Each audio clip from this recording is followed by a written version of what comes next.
हर घर में अब एक ही नाम, एक ही नारा गूंजेगा। अब मेरे भारत का बच्चा बच्चा बोलेगा ना जी, तो कौन कौन बोलेगा जरा हाथ उठा करके। क्योंकि मेरी माइक में आवाजें जितना बढ़ा सकते हैं आप बढ़ा दीजिए, क्योंकि बड़ी कम हो जा रही है। पूरे हाथ उठा कर थोड़ी देर ऐसी ताली बजाइएगा। जो जो श्री राम जी से प्यार करते हो हाथ उठा लीजिए ना भैया। कि मेरे भारत का बच्चा बच्चा, मेरे भारत का बच्चा बच्चा, जय जय श्री राम बोले। मेरे भारत का बच्चा बच्चा, जय जय श्री राम बोलेगा। हर घर में अब एक ही नारा, हर घर में अब एक ही नारा गूंजेगा। इनाम देने वाली की जय जय। कि मेरे भारत का बच्चा बच्चा, मेरे भारत का बच्चा बच्चा, जय जय श्री राम बोले। मेरे भारत का बच्चा बच्चा, जय जय श्री राम बोलेगा।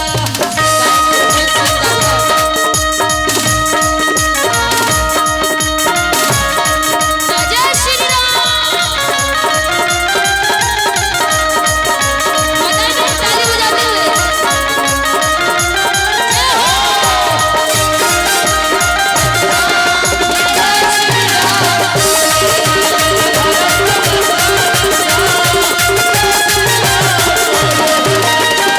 सिंगर प्रमोद राठौर जी, जिनके तरफ से भी बहुत सारा शब्द जरूर चलते रहिए, अजन भी चलते रहिए। हे दुख भंजन मारुति नंदन, हे दुख भंजन मारुति नंदन, सुन लो मेरी पुकार, सुख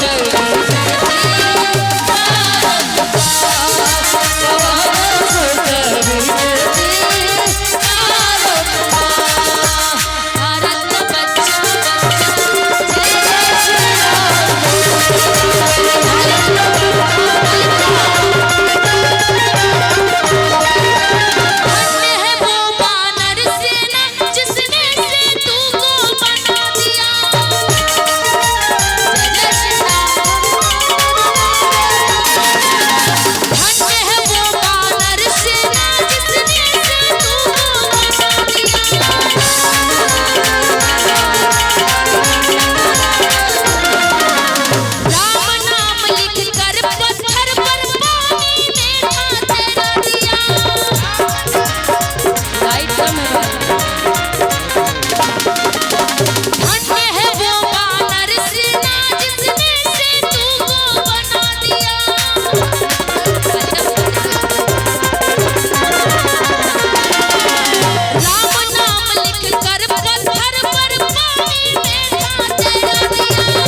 तने जोरदार ताली बाजे।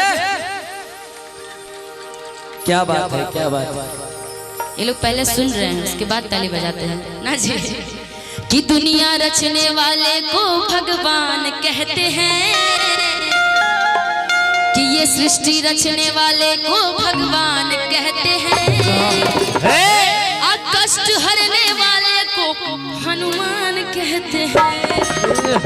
कहते हैं ना जी, हनुमान जी किनको कहते हैं? जब भूत पिशाच से डर लगे तो हनुमान जी का हम लोग नाम लेकर रटते चलते ना जी। कहीं भी डर लगता है कि भाई यहाँ अंधेरिया रात है, कहता है लोग कि भाई ये पीपल का पेड़, उस पर चुड़ैल रहता है। जैसे आप सब लोग बैठे ऊपर देख लीजिए, पीपल का पेड़ भी है।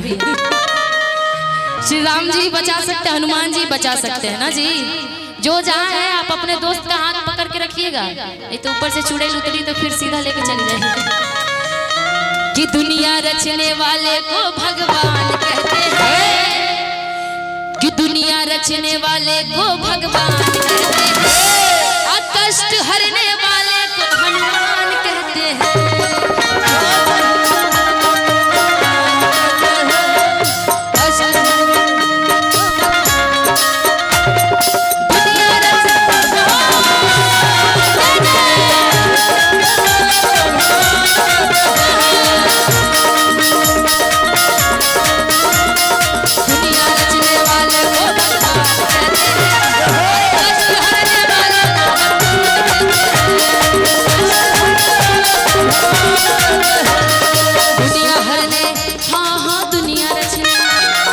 सृष्टि रचने वालों को भगवान कहते हैं, सृष्टि रचने वालों को भगवान कहते हैं, कष्ट हरने वालों को हनुमान कहते हैं, कष्ट हरने वालों को हनुमान कहते हैं, कष्ट हरने वालों को हनुमान कहते हैं।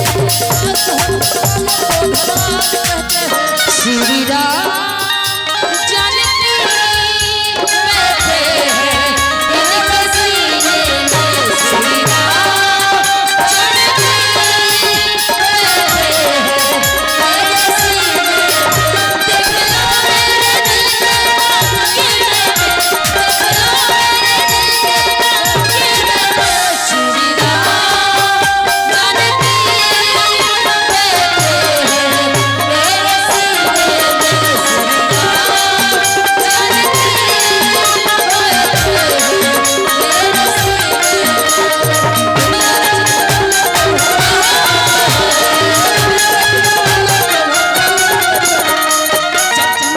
जब जब भक्त पे आए हैं कष्ट हर हनुमान जी,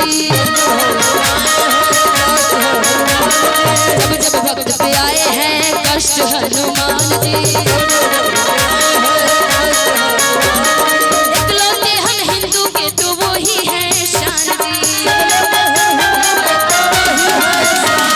वही है शान जी, हाँ वही है शान जी। पूरी विनती करते उनको काम कहते हैं, पूरी विनती करते उनको काम कहते हैं, कि पूरी विनती करते उनको काम कहते हैं, कष्ट हरने वालों को हनुमान कहते हैं, कष्ट हरने वालों को हनुमान कहते हैं। क्योंकि दुनिया रचने वालों को भगवान कहते हैं, दुनिया रचने वालों को भगवान कहते हैं, कष्ट हरने वालों को हनुमान कहते हैं।